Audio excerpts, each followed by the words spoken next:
Welcome to Biggest Fan. Welcome to Biggest Fan. We just had a little, I'd say like 0.5 out of 10 fight. That little? Yeah. Yes. Yeah. No, 0.10.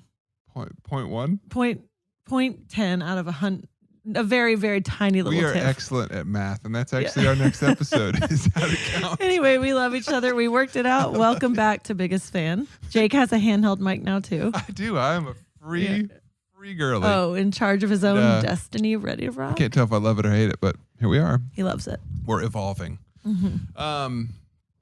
Hi. Hi. How you feeling? Well, you'll find out in 2 seconds why I'm a little nerve. A little nervous. Yeah. Well, today's a special day because we're talking about you. Yep. All about you. Mm-hmm. We get to hear the story of Rachel Kirkendall Scott. And I'm excited. I know. You're not? Well, I'm really, I so prefer to be in your seat. You know this. I know this about you. I just don't understand it. Because you love to talk about yourself. Well, yes. But no, I mean, you just, look, you are, I'm going to brag on you. Hold on. No. Just don't, we can't start with that because I'll quit the podcast today. It's just, I really genuinely love talking to people about their stories. So I understand how fun it is to be on your side. But two, it's just like telling your story is vulnerable. Yeah. But you're just you're very unbelievably gifted at connecting with people, asking questions, and talking to people. And I get to live day in and day out with that gift, but you are so good at it. I also, though, want to see you offer that up. Offer. You're right. Up. Yes, you're right. I think I don't want you have so much to give from yourself and your own story. So no, you're right. I can kind of hide. This is exposure therapy. Exposure therapy. And I'm hormonal, so pregnant. So I could cry. And our kids put you through the ringer last night. Yes. We had children in bed. We didn't sleep, but we're here. That's probably better because I'm just going to be honestly, just be a zombie. Raw zombie person. Raw zombie? Okay. Well, then you got to lead the way because I'm definitely not going to be like, hey, and All right. So here we go. This is Rachel's story. Just my story. Yeah, we did Jake's story. It's just basically just who I am, I guess. Okay, so start with that. Who are you? Tell us about where are you from? Where were you born? Tell us your backstory. Okay. I'm from Plano. This is already hard. That's not a good sign. Plano, Texas, north of Dallas. Born and raised, baby. Born and raised. Yeah, that's where I'm from. You've lived in the same house your entire life. My parents have had the same house my whole life. They still have it. That's rare, I feel like. I agree these days. Although I do feel like our parents' generation stays more. Definitely not our age people, but yeah, same house. They threatened to move once and I was not well. And now they're not doing that anymore. I just think it's so cool that like our kids get to go to the bedroom that you grew up in. Like, I know. Actually, I know. That house. I know. I don't have that. Well, no. I mean, like you said, it's rare to have that. And they have the most magical house on earth. And I loved growing up there. We lived on a little bike trail. I mean, do we really need these? See, yes, this is already like I'm dying. We need a little bit of backstory, but then I wanted to get from who you are to how you fell in love with film, with acting, with writing, your story, who you are. Yes. Okay. So yeah, I was, grew up in Plano and I always, actually, this is an interest. I was thinking about this, not to do with this podcast, but this thought crosses my mind a lot. Because I think a lot of my story, overarching story, is about finding my way back to myself. Because so many times in my life, I have been swayed by what I should be doing or what the people around me are doing. And also often taking what I think people think negatively and letting it inform decisions I make. Does that make sense? Totally. In a very bad way. Well, say more, though. I'm about to. So one of the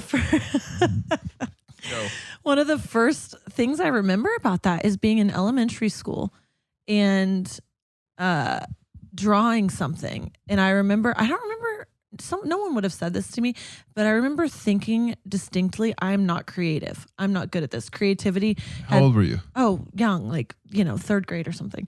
And creativity to me had been put in this box of this, you can draw or do things with your hands. Okay. Crafty people. I'm still not a crafty girl. Yeah. But to me, it was like that was what I labeled creativity. And it wasn't like it, made me feel any kind of way at that age. I didn't have a desire. I was just kind of like, I guess I'm just not creative. I don't want to draw this, paper dog that I was trying to make or whatever. So you interpreted like, okay, I'm not good at drawing, therefore not creative. Yeah. Is that because none of your friends were creative or your family wasn't necessarily like? No, this is like 8-year-old girl who was just like, I can't make this, whatever it was I was trying to make. And I was like, and not only that, I don't like being told to make this. I want to be done with this class right now. I'm not creative. Moving on. That has not left you. That's not left me. But I'm saying there was not a lot of thought in that at all. But I did stick with me to where later, as I got older, it was like a seed that grew. And I just didn't feel like I was a creative person. And that's so bizarre to me.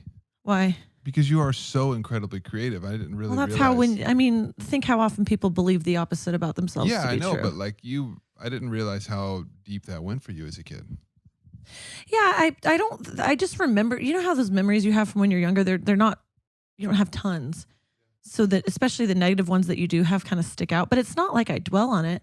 And I probably hadn't connected it being that first insecurity, but it became an insecurity because I then did want to pursue creative things, but it was like, but you're a fraud. When did you feel that start? Well, I guess so that was younger, but then I did start doing theater I did like a camp in elementary school, and actually another little moment of insecurity. I remember it was a clown camp. There was just clowns. I remember that. How have I never heard that you went to clown camp? No, it wasn't clown camp. It was theater. It was a theater couple day thing. It was pre-middle school, and whatever the play was, I just remember clowns. And so that's already a bad start to this story. So let me get this right. So you go from 8-year-old Rachel feeling like I can't draw, therefore not creative, to then full send into a 2-day camp of theater. Well, honey, it wasn't like Monday I had my creative thought and Sunday I was in theater camp. At some point later. Yeah, but like to just cannonball into I'm not creative and then I'm going to theater camp. Well, again, when you're that young, I wasn't thinking about anything. I did have an interest in theater from very young. And I also didn't really associate acting with creativity until I was older, until labels started coming in. Like, these are creative people, these aren't. This was just... When you're young, the beauty is these things bounce off of you. Now they do often also go deep, but they haven't rooted and grown yet, and the world hasn't watered them. So I was just living my little 9-year-old life. Yeah. Clown camp, here we come. Clown camp. And I do remember though, from that camp, there were a lot of kids, the traditional kind of actory kids who are, I'm here to be on stage. We all know theater kids. Yeah. Well, no, not just theater kids, just showman type kids. You could tell were like confident. They were very confident. They were, because I was a theater kid. I mean, theater kids are actually often more, they're all types. This was just you see them in any industry, those confident people who've always been like ready to be in front of people. And I did not feel that. I was so scared, so nervous. I feel like, I don't remember if we had to audition or what, but I just remember feeling like I'm really scared. I didn't have any friends there. Like I went alone to this little thing. I need to ask my mom more about this because I'm like, was this a fever dream? But no. This was not an overnight thing. No. Okay. I feel like it was like a 2-day thing maybe, and it was just during the day. I'm picturing that movie, Theater Camp. Oh my gosh, such a good movie. Such a good movie. No, see, I was not, how, what's her name? Bex Dye. Rebecca Diane. I was not Bex Dye. Okay. I was like nervy. So I didn't write myself off, but I do remember feeling insecure about that. Just like, I'm not confident enough to go be, I'm not good enough. I'm not good enough. Well, especially if this is the first like exposure to it that you've ever jumped into. Exactly. Like, whoa, these kids are like out there. Exactly. So that was the first thing I did with acting. But then in 6th grade, girly, at the end of the year, you were allowed to, you had to choose in 6th grade whether you were going to do, this was lots of schools, choir, because it was the first year of middle school, choir, band, or orchestra. And I didn't really want to do any of those, so I chose band and I played the clarinet because that's what my sister had done. I had first chair for a day, and then after that, I was like, "We done, we're out of here." Best day of your life. Oh, I don't remember what happened, but after that, I feel like I purposely broke the clarinet so I could sit out. Like it was like, I was just not into it. No, you told me the story that absolutely that did happen. Okay, you purposely broke the reed. It was broken, and then it was in the shop way longer than it needed to be. My clarinet was in the shop, so I chilled. But then at the end of the year, you could choose for your like fine arts programming to be in theater. And I auditioned for this advanced theater program, and I obviously got in. Bex Dye was inside. Rebecca Dye was bursting forth. She was inside, and I auditioned for my first play, Snow White. And were you Snow White? No, I was Snow White's mom, and I think I died in the first scene. I don't know if that's part of the original Snow White, but this is my memory. I know this is the Plano version of Snow White. I definitely had to die in my first play early on, but it felt so natural to me to die. You're born to die. I was born to die. I was existential. But yeah, that kind of kicked it off. I was like, so all through 6th, 7th, 8th grade, I was in this theater program, and honestly, we were so young, but my teacher was amazing. It was a great program. I had friends in there who were also like, everyone took it seriously. It wasn't like, us breaking our clarinets in the back of the room. Right. This was like, we are the theater. We are the theater. This is our moment to shine. Yeah. And I did play Cinderella, but it was a modern day version. So it was Cindy Ella. And I was Cindy Ella. And just. So first play, you're the mom that dies 5 minutes in, and then second play, you're Cinderella. You're the star of the show. You're really wanting to go 1, 2, 3, ta-da. There were probably some plays but some different things in between. At some point, I played Cinderella. But this is the real question. That one wasn't. Yeah, that was not real. This is the real question. Like, when did you realize you loved it? Oh, well, from the very beginning. Actually, that is a check, real good question. Because I think despite my clown experience, the moment I auditioned for that at the end of 6th grade, that advanced theater, I remember feeling, and I also felt this, 12, 13 years later when I picked acting back up again. Like, I know what to do with a script. I know how to do this. It's very natural. It's like riding a bike for me.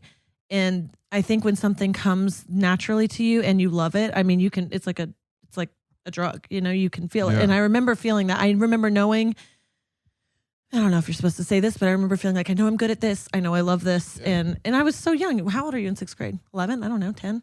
Well, it also is just an evidence is like, you just got it. You understood it. You had the thing. And often I feel like a lot of people, you can trace interests back to your youth. And whenever you're doing these things now where people are like, okay, well, if you don't know what you want to do, what did you like when you were 8, And I guess that's this for me. So was it because you would watch movies and be like, ooh, that looks cool or fun? Or was it you saw plays at school? Like, what sparked that? I don't really remember. I mean, I always loved movies, as any child does, though. So I wasn't watching,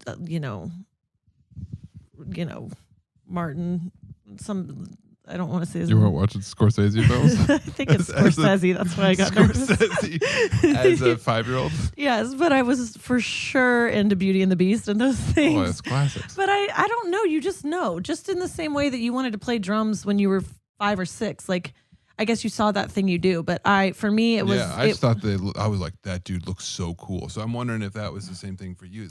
No, I think like tracing it back. Clearly, the clown theater camp, something in me wanted to do Clowns that. But really left a mark. But also, at that age, your parents are like, it's summer. Do you want to do gymnastics? Do you want to XYZ?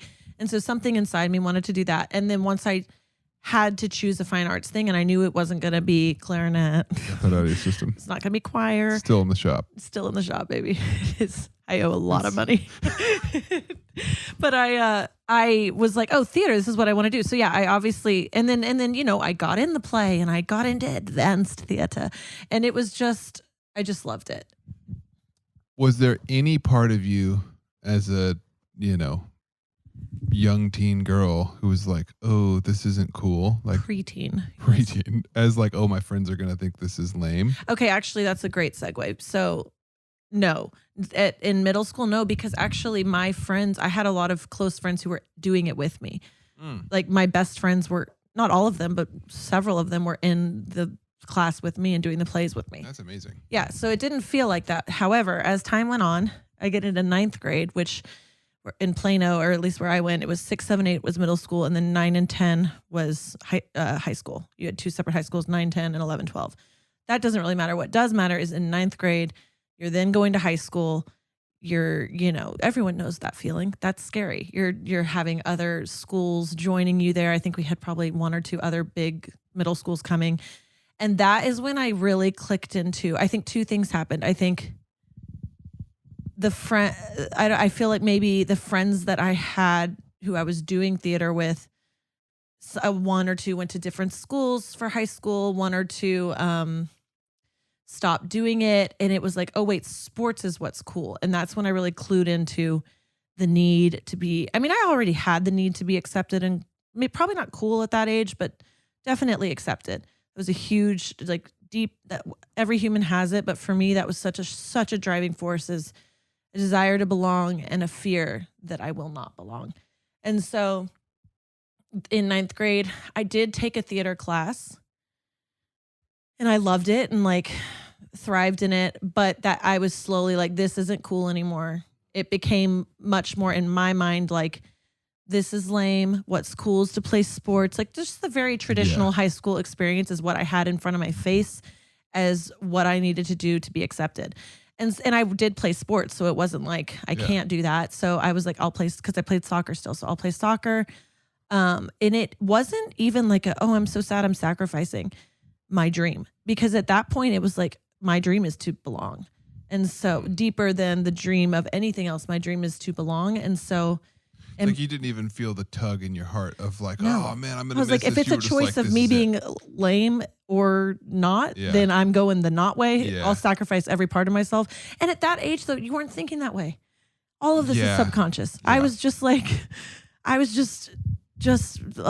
mean, you are present at that age. You're not thinking about anything in the future. However, for me, you know, there was no understanding. Your brain is not remotely developed. You're a child. So. But yeah, I did that theater class. And I remember, again, like knowing, because it was like, it was not it was just an elective you signed up for.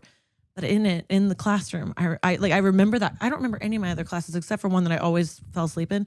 This class, I can remember just vividly the scripts and doing it and getting up in front of them. And really, you can feel when you're thriving in something. But that, I was like, who cares? I'm not trying out for plays. I am not doing that. I am going to play soccer. I'm going to be cool. I'm going to be accepted. I'm going to focus fully on my social life and belonging. And that was really the rest of high school. But like, even when you were in the class and you felt like, okay, I am loving this. I'm thriving in this moment. And let's just be honest. It's like, I'm good at this. I get this. This clicks for me. Okay. Yes. Is there any part of you in that moment that's like, I want to do this more? Or was it just like, all right, cool, whatever. Now back to the lunch table. All right, cool, whatever. Back to the lunch table. It felt good in the moment. Like I can literally remember a scene I did with this guy. I don't remember the guy ever again in my whole high school experience. Good. But he was very different from me. And so we had this kind of odd couple dynamic in the scene. And it made it really funny. And I remember that feeling of being up there, but did I leave that room and think about it again? No, I was like, cool, let me find my angle in the school, which is so common. And it does make me so sad. And it also makes me want to be like, how do we prevent our children from, that? Because clearly everyone, I think as an adult, and especially once you have kids, you see your own issues as the worst issues to have. But I am like, I want to protect our kids from my issues that I had. Because I don't regret anything. God uses everything. He makes plan Z, plan A. I really believe that. He redeems time. However, I just grieve that because I think that I look at your story and I think there's, when you have this secure foundation of identity, which I don't even know if you would say that you did or not. Definitely didn't. Right. So it's personality. I mean, it's a number of things that add into this, but our goal as a couple with children is to figure out how to instill that identity in them so that they're not, 14 years old, just fully abandoning themselves. How was that for you? Like, did your parents know? Did they even have an awareness honey, that and you that's loved not it? their fault. No, absolutely. I'm not saying awareness. it's their fault. I'm just kind of trying to get back to. Yes. They fully had an awareness that I loved it, but also I loved sports too. So none of this was obvious on the surface. Right. And that, right, like you look like I looked like I was doing great. And then, I did get crazy through high school, like fully got it. You know this, partied my way through. As I got older, you always were, you had lots of friends. You were doing well in school. Yeah. So like, other than natural concerns, your parents were like, okay, this, she's finding her way through life very well. Probably, yeah. I mean, I feel like my later high school years the partying was definitely scary for them. Well, so like, I'm curious because I've never actually asked you this, but like during that season, so you're in high school, you're in this theater class, and then you are doing soccer, you start getting into the partying scene, which happens, late high school. For most very people. typical high school partying. Yeah. But looking now that I have kids, I'm like, oh, yeah. I mean, sorry, mom and dad. I know. But like, did you have any part of you that was like, when you'd watch a movie or when you'd see a play or anything like that you'd say like, oh, that looks really cool. Like I would love to maybe do that, like be an actress one day. Or were you like fully focused on, I'm in high school, I'm having fun, this is all I'm thinking about? Okay, I was saying no at first, but then a memory did pop into my head, which actually is such a movie memory, because the soccer team was taking pictures for our like yearly pictures outside by this pond at my high school, and across from the pond, at least in my memory, but I'm almost positive this is right, there was the theater and a play, like they were rehearsing. I saw people, clearly theater people, and I do remember in that moment kind of looking at that like, oh, I don't know if longing is the word, but something stirred inside me. But then I was back of like a FOMO kind of thing, of like, oh man. It felt like that's another life that I could choose and maybe would fit me better and maybe is more me. Again, not so eloquently. Just like a little tug in your gut. Yes, a tug of like, ooh, like it felt like relief to think about going and doing that rather than trying to make this square peg fit into a round hole. I really get that. And so I do have that memory, and I do remember going with my parents to play at some point and having the same feeling. Of being like, I could do this. It was not so like I could do this. It was a feeling of that's what I should be doing, But also, honey, I was so, I'm not thinking more than 5 minutes at this point. Yeah, I get it, but I don't know. I guess the way I can relate to this is kind of the same. I wasn't thinking about my future, but when I would see a John Mayer video of him on stage, I'd be like, ooh, man. I think you had the version of I could, like you felt that you had it in you. Yeah. And I probably... Yeah, I guess that's a good way to say it. Did you know you had it in you? Well, I knew it came naturally to me. You know when you can do something well, and also you get feedback. When every time I did it, it went well.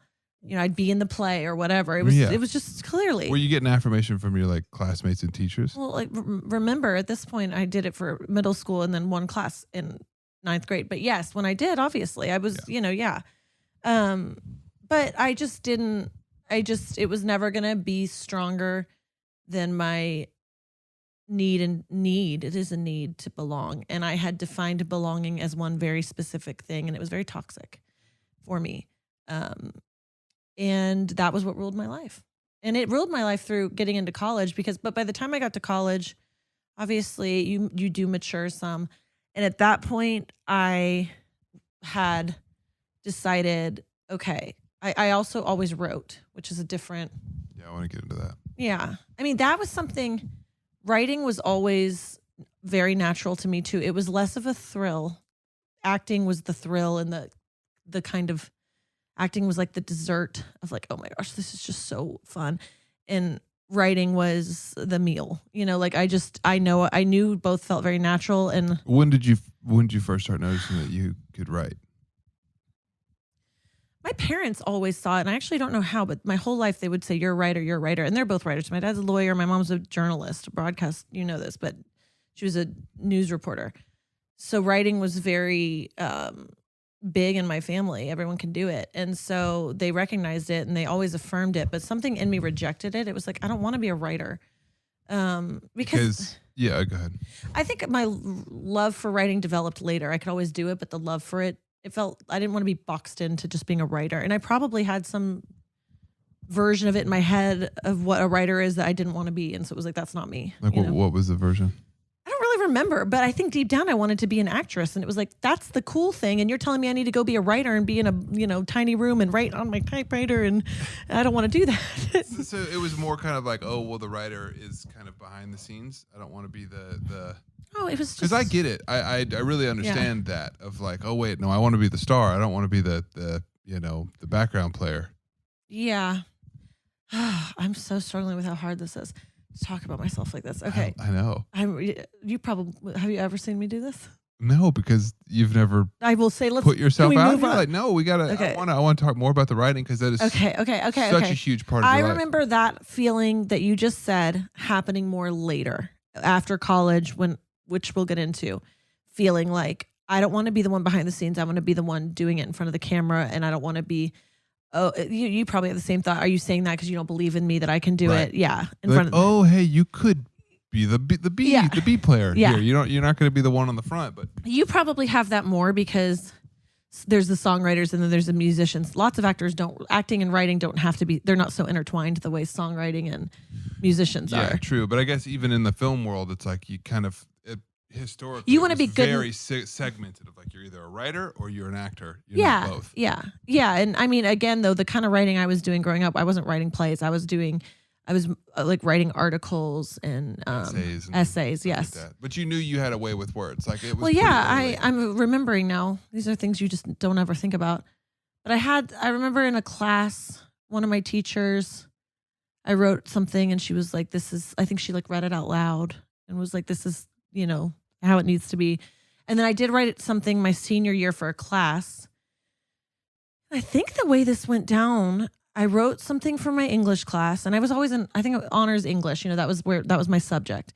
And my mom submitted it to the newspaper, and they printed it. I remember this story. Yes, and so like things like that. How old were you? That was my senior year. It was about about the passage of time, ending high school, going into college, not knowing where you're going. The whole theme of it was I don't know where I'm going, but I know I'm going somewhere. Ooh. I know. And literally at that age, I was falling off a cliff. Like that's where I'm going, girl. Going somewhere, but I could write. I could make it sound nice. But yeah, but those things would happen, and it would go in one ear and out the other. It wasn't like, it did not fill a bucket for me. It did not make me be like, I should write. Now, I did major in broadcast journalism in college. So clearly it was like, okay, I'll just do that. But it wasn't. So whenever your teachers would like praise your writing and I also wrote, I'm remembering like, I don't know if I should admit this or not, but like, I loved writing my college essays. I definitely wrote at least a couple friends' college essays for them. That kind of thing. Just handing out the favors. Give us the tea. Come on. That's it. That's the tea. I mean, did you journal a lot as a kid though? 0. Really? 0. Because you're like avid. You are an avid journaler now.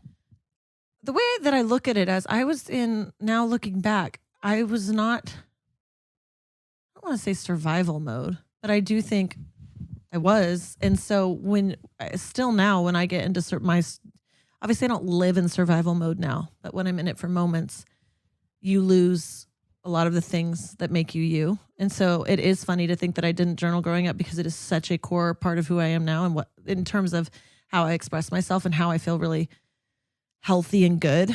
And no, I did none of that because I'm not kidding you. I don't think you didn't experience this, but I was kind of in this war growing up of like this school is a war zone. And it didn't look like that or feel like that. Like in terms of, it just looked like normal girl at school. But inside me, there was this war going on of like, you have to stay safe. You have to belong. You have to survive this. Right. You can't let your guard down. Yeah. But from the outside, I looked like a happy, normal girl. But definitely, I mean, you know this, but lots of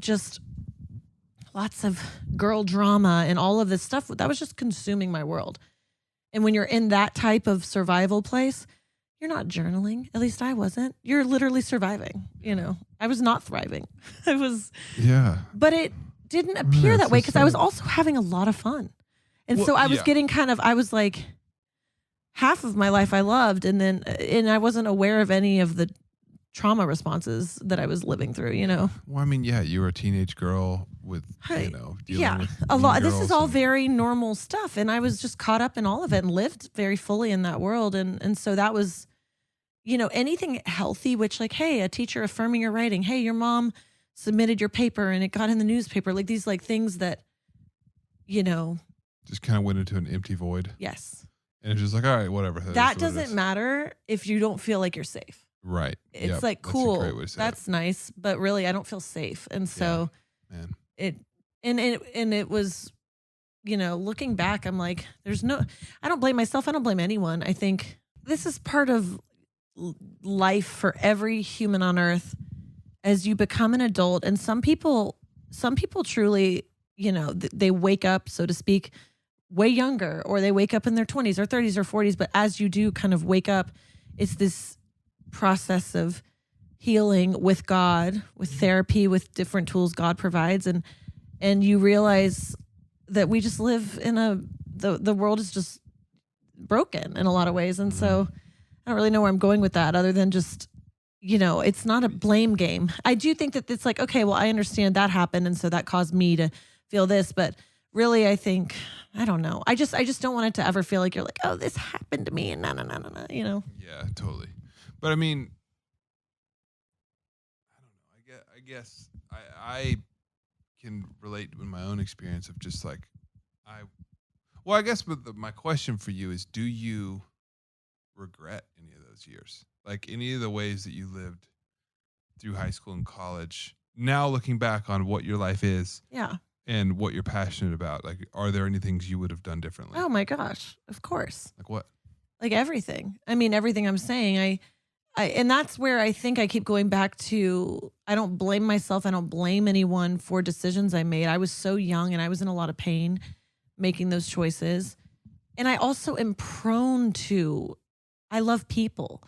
I love being around people. I love relationship. And so I was always going to be someone who prioritized that. I was always going to just love being with friends and relationship. And I see that as beautiful now, but I think at that point it can get hairy, I really feel like God redeems everything, like I've already said. And so I don't look back with regret that haunts me. I look back with curiosity. Like, what would it have felt like to not have made those choices? Not necessarily where would I be now, though. Yeah, that crosses your mind, Yeah, I mean, I get that. Yeah, I think that all the time. But it just isn't something that haunts me. However, I definitely know that I look at our kids and I'm like, whatever I have to do to help them avoid making the same mistakes I made, I will do. And not that that's possible always. I had a strong personality and I was going to do what I was going to do. I truly actually can't imagine. Oh, my poor parents. The more they would try to get me to do the right things, the more I was like, force me and I'll do the exact opposite. I mean, yeah. You are a force of nature. That's putting it lightly. It just wasn't, it was also like obviously I have reflected on this in certain ways, but not so intensely as we're doing right now. At least outside of like a therapy session. But I definitely can see just that. And this is why I have empathy for myself and for everyone around me at that time. The motor and the engine of my life to belong was so strong that nothing was going to stop that. And in my ill-defined definition of belonging was the poison. And so, yeah, because yeah. So I definitely have some version of regret that is not a bad version of regret. I have a version that keeps me humble now and that keeps me on track now, where it's like, I will not go back to that place. I will not now, mind you, this is one of the battles of my life. This is everyone's battle, the battle of belonging. Right. And, it's funny because we all actually have that within our access immediately. Because people will reject you left and right your whole life. You're not always going to find belonging with other people. Hopefully you need people and you need people you do belong with. But I mean, for me, you find that with God first. Yeah. And that is your, hi, Mickey. Mickey's joining the chat. She's feeling my feels. Mickey, here, come here, baby.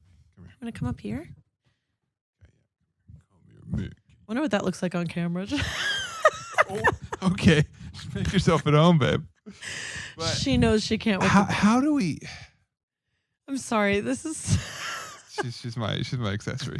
I'm literally obsessed. How now we're gonna get back to it, but I have this question's like, as a mom now with kids, especially with a daughter, how can we like instill that in them early? Like, I think about this all the time. of just like, man, like I want our kids to, I want to teach them how to think, you know? I don't know. Like, I'm curious what you, like, how do we help them avoid not even just like navigating high school and mean kids and all that stuff. Like that's everyone's life. But how do you navigate? Well, or being, there's times when I was mean not because I am mean, I'm not, but to survive, you do whatever you have to do. Yeah. And that's what those people were doing. That's what I was doing. So it's less about, who's mean and who's not. It's, we were all trying to survive, and that can bring out the worst in you. And it did for me, and it did for people around me. And I mean, that's a whole other topic because I've thought through it so much. And I think the family unit is so essential, where they find, we're their first place of reflection for identity and different things. And I don't know if I can say this one out loud yet because I haven't fully workshopped it in my head, but I'm like, well, I want, before I say that, I was also a middle of three girls, and just so classically, I want to find my identity outside the family. Yep. I'm one of three girls. Where do I fit in this? I need to go find my identity. And I did. And that's like, my parents couldn't control that they had three girls and I'm the middle, and that naturally I'm going to want to just find myself. And my personality is to want to. Yep. So you're just born with some fire in those. Born with some fire. Veins. Come by it honestly. Yeah, there's a lot of answers to that question that I feel like is a whole podcast. Yeah, and I just like, I don't know. I feel like hearing your story more in depth, like it makes. Nice to meet you. Yeah, right. You said this. I know. You hearing said this your story more in depth. Okay, all right. You're right. Every couple should do this. Interview each other. Honestly, but, like, I don't know. It makes me wish that we both, as high schoolers, but especially looking at you, it's just like, I wish someone would come in and be like, hey, what do you like? What are you passionate about? What makes you happy? What do you feel like you're good at? You know what, though? For better or for worse, I think, because tell me if you felt this way. Where I grew up, the perception I had of where I grew up was that to be accepted and cool, you play sports. And I bought into that, right? Lots of other people went to my school who did not buy into that and chose their own way. This is where I'm like, this isn't. I mean, yeah, but there's also kind of like, I know from my experience, it wasn't even like, this is what's cool. It's just like, this is just what you do. Like, this is what everyone does. For me, it was the cool thing. This is what's cool. This is what you do to be cool. This is the accepted. These are the cool kids. Yeah, you play sports. And I mean, the movies we grew up on, it was all, that's just. The jocks. That was what it was. And I had made that what I wanted. And so that was what I was going to do. But it's funny because the stereotype is like the football players, the cheerleaders. Did you have any slight inkling in your life to be a cheerleader? No, I was in 8th grade because you didn't have to try out. And if you had to try out, I would not have made it. Oh, honey, dancing is not my thing. No. I also just even skin and bones. Even I was like 40 pounds soaking wet, 6 feet tall, just not ready to be out there. I also knew, I was like, even this is not going to be my thing. I'm honestly amazed by them, though, the athleticism. Oh, it's incredible. But you were like, all right. No. Just like you with drawing. Not my bag. So, yeah, I mean, that carried me through high school. And then, but by the time I got to college, like, it wasn't like, oh my gosh, where do I go to college? I just I went where a lot of my friends went. And I majored in broadcast journalism, which the thought behind that was, okay, I can write and I like camera stuff. And my mom did this. She was a news reporter. Yeah, she was like a very successful. Yeah, she did amazing. Anchor. And so it was like, that I know how to do. And that's kind of the acceptable version of acting, right? You're on camera, but it's always comes back to this ridiculous definition of cool that I had. This isn't lame. This is cool. And also with acting, it wasn't just about, the traditional like being cool or being a dork. It was also that to put yourself out there in that way. Who do you think you are? You're okay. This is so cringe. Wow. Yeah. So which wasn't that was later, because in high school you can do theater and it's not you're trying to be something. It's just your activity. Yeah. But later on that really came into play, and it's certainly, I was not going to be putting myself out there in that way that could get me. I put myself out there in ways that felt safe to me. But were you aware of this like secret desire of like, ooh, well, maybe this is like parallel to my desire to act? But I don't think I ever had it wasn't thoughts. conscious. Yeah. I just think it felt like this is me, and it was me. Yeah. I can write. I can do. You're good on camera. Yeah, and it's in my blood with my mom. I'm sure that had something to do with exposure to it. Yeah, it was. I knew that I could do it, and so that was my major. But then through college, things did shift for me. The whole belonging thing still carried me through, but I definitely found my place more. It's not quite as dark of a time for me as high school was at all. In fact, much less dark. However, still was not what ended up happening for me. My freshman year, I didn't really try, but then something clicked and I started really trying in school and I started doing really well. And that's the first thing I remember feeling, oh, this feels really good.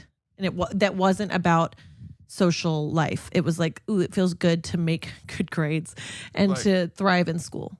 Was it because you were like, oh, I'm being the best version of myself here, or was it like I'm not doing something just to be cool, like I'm actually applying myself? No, I think it was probably simpler, and maybe not even, I don't even know if I would consider it unhealthy. I think I was trying and I was succeeding, and that as a human feels good. Yeah. It's like it's something that was valuable. And I was also growing up some where, okay, let's mature some, like, because I did not care about grades at all in high school. Not that that's a lack of maturity or not. I know you didn't either. But for me, now, knowing my personality, I actually naturally school is easy. Like I like the school setting. You're not a school guy. But I'm traditionally, more so what I mean by that is it's not fair how school's set up, because the way my brain works, I was at an advantage. I love to read. I love to learn. I can write it down. I can take the test. Your brain is wired differently. And so school's not really a reflection for you of your intelligence, because. Yeah, but for me, it was a direct, like, I know how to do school and I can be good at school. Fair. And you didn't really ever feel yourself doing that before? No. Well, because this is something I didn't even. Yeah, you have been a reader your whole life. Oh yeah, obsessed with reading. Mm-hmm. So I'm surprised that didn't spark even more interest in writing as a kid, because I'm talking. You think about it as a kid, you have to write. I just because I guess you're forced to. I was always writing because of school. However, I was just not the person. You do hear of writers who are like, I was writing my first novel at 12 and a short story. And I think that's beautiful, but I think that those stories often make us, people who aren't that way, count ourselves out. Yeah. I'm not a real writer. I wasn't doing that. Comes back to that story I told you. I'm not really creative, because I can't draw. But that lie from third grade started bleeding over into all creativity for me, even though it was about me not being able to draw a puppy or whatever it was. Yeah. Even though I did win a drawing contest for drawing a literal puppy in second grade. For real?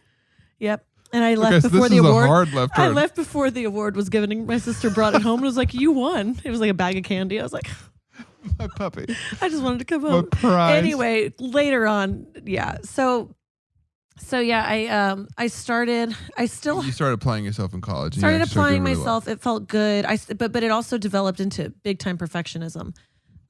It feels good to have this perfect looking life. You were like, okay, got you. I'm making good grades. I have friends. I'm in a good sorority. You weren't putting pressure on yourself of like, oh no, I'm a failure if I don't get good grades. It was really just like, I have to look like I have it all together. I think more so it felt good to have it all together. Mm. It was like the drug was working. It was like self-imposed pressure. Yeah, no one was pressuring me. I know my parents, I was doing well. They were happy with it, but this was very self-induced. And also, they were proud of that, and that feels good. But the self-induced, I started, if my worth was this vacuum in high school of needing to belong, and then, high school, middle school girl dynamics, I was in every stereotype of them. That faded as I got into college, and you're just healthier as people. And it was still, there was still worlds to navigate there, but that was more settled. And so then my worth turned to trying to build my worth outside of social stuff for the first time. And it became being this perfect human who and grades were a part of that. And, having a boyfriend and having good friends and just looking perfect. But again, I didn't have, actually through all of college, I never had a gap between, oh man, my life looks perfect, but I feel depressed. I was like, I love life. Like I loved it. I loved every bit of college. You were thriving in it. I mean, you were doing all these things. It's hard not to feel good about your life when it's like, yeah, I mean, I was partying so hard still. But I also believe the lie, like the partying. I mean, I don't want to say lie because lots of people do party, but it was like, well, duh, you party in college, right? You know, it's so fun, and it was fun. But looking back, I'm like, do it if it weren't fun, right? But of course, looking back, I wish I had done everything differently and spent my time differently. Yes. What would you have done? Well, that's a genuine question. It's not just like oh yeah, well I wouldn't have partied. It's like actually thinking through, like what would you have chosen to do differently if you could go back and do it again? I mean, again, the same answer as earlier. This is because at this point I'm growing up some, right? So I'm not quite the live wire that I was in high school, just reacting to everything, but I'm definitely still very close to that. When I was in college, because that's a thread that you pull, and it didn't start then. You go all the way back to younger me that didn't have the foundation as a human that I needed in order to make the choices that I wish I had made. I mean, because to start, you need to really think about that. Would you have majored in something different? Well, yeah, but my major was actually, again, not too far off. But yes, had I actually followed my dreams, quote unquote, I would have majored in something differently, because the second I interned for a news station my senior year, and they offered me a job to be a reporter for that. It was in the college town I went to, like, we'll hire you. And I was like, I don't want to do this. And so the second it became, you know, in college, it's all, oh, I'll be a news reporter and I'll have a husband and blah, blah, blah. And then it becomes a concept. It's a concept. And the second it became real, it was like, I don't want to do this. Oh, I was going to say this earlier. This is huge. I think, and this answers your question right now too, for better or for worse, one thing that social media has done is it opens your world up to what's possible outside of your little town. And so for me, my perception of my town and then my college was, this is who you need to be. The city I grew up in, this is what's acceptable. This is what's cool. This is what's respected. And this is who you need to be in order to belong. Right. And again, I just really look back and I'm like, here was the circumstances, and my trauma took it and defined it, that town and those things, a certain way. It's not, plenty of people grew up there and had a different experience. But I do feel like if I had seen, oh wait, this is not how it has to be, right, via, you know, your world kind of exploded with social media. Yeah. But now I say that and I'm like, I do not want our kids. No, I'm like, how do we take that lesson and not, because our kids aren't going to have social media till they're like 35. Oh, so if that. But my point is, I was so consumed with winning the world I was in. And not winning. It was not about me being Miss Best. Winning equals I'm safe and loved. That was the root of every choice I made. And it didn't look like that, right? Because I was always sassy and confident seeming, but brokenness was under that. Yeah, but that's also part of what is mesmerizing about you and magnetic about you. And I will say that from a rooftop because I'm your husband, is that you do have such a fire and such a, I don't know. I don't know the right words to say for it, but you just have you're such a force, and it's so. Yeah, but an unredeemed version of that is no, so scary, dude. I never saw the unredeemed version of it. I thankfully came in later after you had matured a little bit, but like it just drew me to you so much, and it draws everybody to you. Well, just like, oh, here's Rachel, and she is just a pistol and a half, and it's so fun because every second with you is truly like a new adventure, a new time. For not to sound like a Hallmark card. Okay, question for you, because that's a really good point about just like the world you have exposure to kind of defines what your that's a really nice way of saying it. Your goals are. Because I think the first time my world opened up was right after college, and that's very typical. I remember. Okay, so I'll keep going. I have one question about, so when you're doing broadcast journalism, I mean, that is a super weird major. Like it's unique within like all of your friends are probably, oh, I'm a business major. I'm getting into, you know, we don't have to early education major, communications, whatever. But then you're like, oh, I'm a broadcast journalism major. People are probably like, ooh, okay. So did you ever feel any perception of like that made you unique or it made you weird? Or did your friends ever be like, oh, there's Rachel on like the campus news? One of my very best friends was also a broadcast journalism major. True. And so I had it, and sorry, I don't know what world you were living in. It's not that odd. It wasn't. Have you watched the news? Very specific. Like, okay, it's like, oh wow, you really know. I looked at those kids because weirdly enough, was in the same. You were not. I was a broadcaster. I was a journalism major, and I took a broadcast journalism class. Listen, every time I ask his major, he's like, today it's marketing. Tomorrow I'll tell you that it was communications. And that he's sitting here telling me, your major's weird. Okay, I had a lot of sub-majors within my major. Okay, I hear your question, though, through the noise of the crazy things you're saying. When I saw the broadcast journalism kids, I was like, oh, this person has known they want to be a broadcast journalist, like an anchor on the news for their whole life. How often were you spotting the broadcast journalism kids? I took a broadcast class, so I was with them a lot, actually. One semester. And I came in like a fish out of water. I was like, what is this? And all those kids were like, I know what you mean. I was not that kid. But there were definitely those types of people in my classes. But again, one of my very best friends was also doing it. And so it didn't feel crazy, but it definitely, I felt proud of it because, yeah, I remember one of my boyfriends in college. One of your boyfriends in college? Hey, I had some boyfriends, babe. Like you could tell, it was like, oh, you're going to be a sports journalist. And I was like, yeah, that sounds so cool, doesn't it? Like it does, it felt cool. The pretty girl on Sports Center. Okay, please. I'll say it.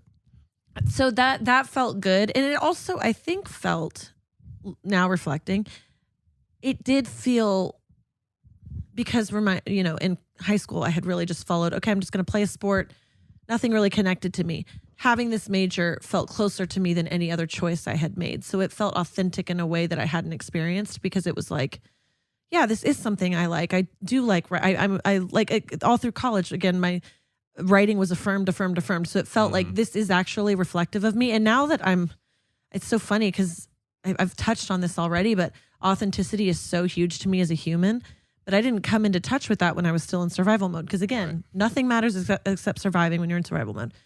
But yeah, so it had a touch of that, but it was also just like anything else. It's just your life. Like when people ask me, oh, how does it feel your husband writes songs about you? And it's like, well, it feels amazing, but also it's a Tuesday. I should not use that day. It's a Wednesday. It's like, not to say it's not amazing, but everything becomes normal to you. Yeah, you don't really think about it. So no, but it felt two things at once. What I just said, which is it felt more like me than any other school or choice I had made. At the same time, when I would do those straight up broadcast classes as college went on, I was like, do I like this? I don't Well, because know. it is truly like your dream job stripped of the creativity. Now, there is a creative element to being a journalist, obviously. Hugely. Okay, so I take that back to all the journalists out there. He is coming to fight the broadcast I love the journalists. people. You're incredibly talented, but it is like... No, let me just say this for you before you dig your hole to China. It is just not the version of it that was right for me. There's a lot of creativity in it. And in fact, especially when I was coming up, it was when it was like, okay, now you need to be the camera people. You need to edit it. You need to, there was so many elements of it. It's like it is the direct placebo.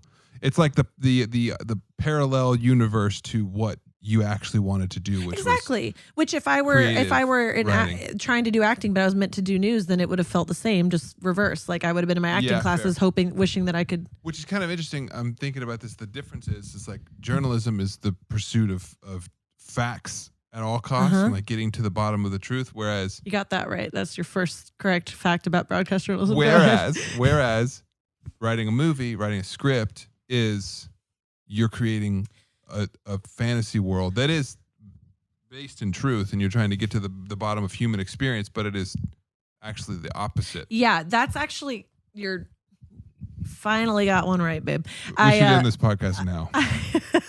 So yeah, you know how the first 2 years are more electives, and then you get into your junior and senior year of college are just all your major classes. Basket weaving. Right, exactly. Which I did. You gonna come for them now too? We got a hit list over here from Jake. I just took some of the dumbest classes ever. College, keep going. Oh, we're gonna have a podcast about that too. The point. But yeah, I did take one acting class in college, and you did? Just an elective. What was like Theater 101? It was just like intro to acting because it was the basic. It wasn't in the acting class. You did a couple weeks of improv, a couple weeks of theater, a couple weeks of film. It was very intro to everything.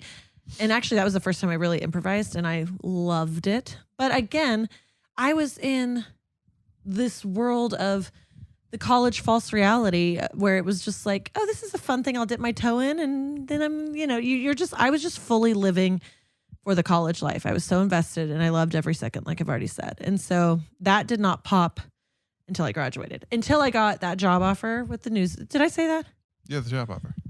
And I was like, okay, I don't want to take this job. I don't want to be a news reporter.